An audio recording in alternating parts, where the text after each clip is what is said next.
చందమామ కథలు సాటి వారి ఎదలు దాచు నీడలు. అందరికీ నమస్కారం. ఈరోజు మనము ఇంకొక కొత్త కథ విందాము. ఈరోజు కథ పేరు పండితుడికి మాతృభాష మరువలేదు.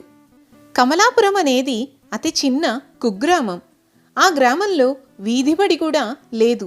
అటువంటి గ్రామానికి ఎక్కడో ఉన్న కాశీకి వెళ్ళి శాస్త్రపురాణాలు చదివినవాడు వస్తున్నాడంటే ప్రతి ఒక్కరికి అతడెలా ఉంటాడో చూడాలన్న కుతూహలం కలిగింది.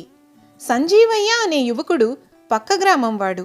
అతడు 5 ఏళ్ల క్రితం కాశీ వెళ్ళి అక్కడ గురుకులాల్లో చదివి పండితుడు అయి తన మేనమామను చూసేందుకు కమలాపురానికి బయలుదేరాడు.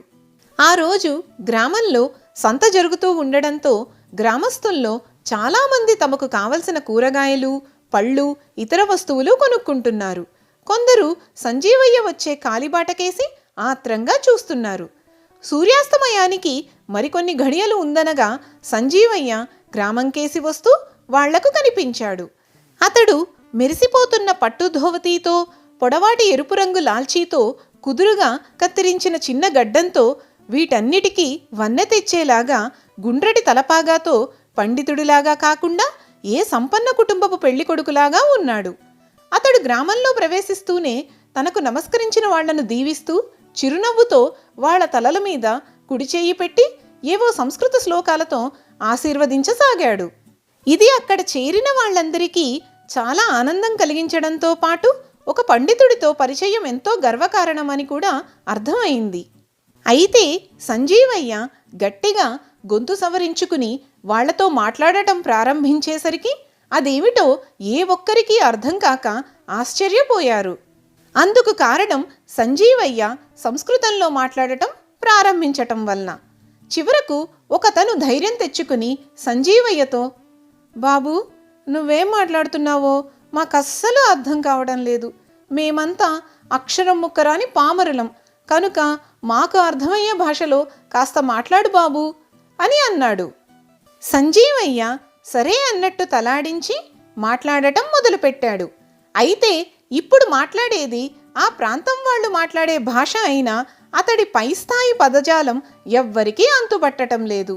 5 ఏళ్ల పాటు మహాపండితుల మధ్య మెలగడంతో అతడికి సామాన్యులు మాట్లాడే వాడుక భాష మరుగున పడిపోయింది. అయితే అక్కడికి చేరిన వాళ్లల్లో కొందరికి అతడి వాలకం ఏమాత్రం నచ్చలేదు.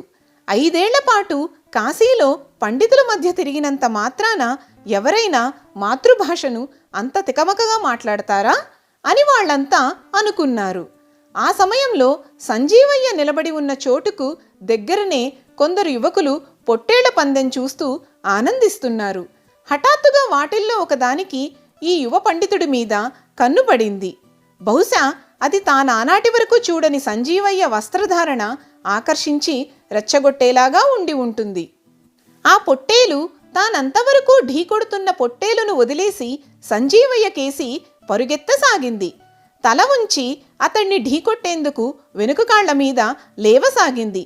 అయితే సంజీవయ్య తన ముందు తల వంచిన పొట్టేలును సరిగ్గా గమనించకుండా అలవాటు ప్రకారం దగ్గరకు వచ్చి తల వంచి నమస్కరించే వాళ్లను దీవించే ధోరణిలో పొట్టేలు తలపై కూడా తన కుడి చేతిని ఎత్తాడు. ఇది గమనించిన కొందరు సంజీవయ్యను పక్కకు తప్పుకోమని గట్టిగా హెచ్చరించారు. అయినా అతడు వాళ్ల మాటలను పట్టించుకోకుండా ఉన్న చోటు నుంచి కదలలేదు. ఆ మరుక్షణం పొట్టేలు అతన్ని గట్టిగా ఢీకొట్టింది. అంతే, కాశీ పండితుడు సంజీవయ్య బోర్లా పడిపోతూ పొట్టేలును అక్కడ ఉన్న వాళ్ళందరికీ అర్థమయ్యే సామాన్య పదజాలంతో నానా తిట్లు తిట్టసాగాడు.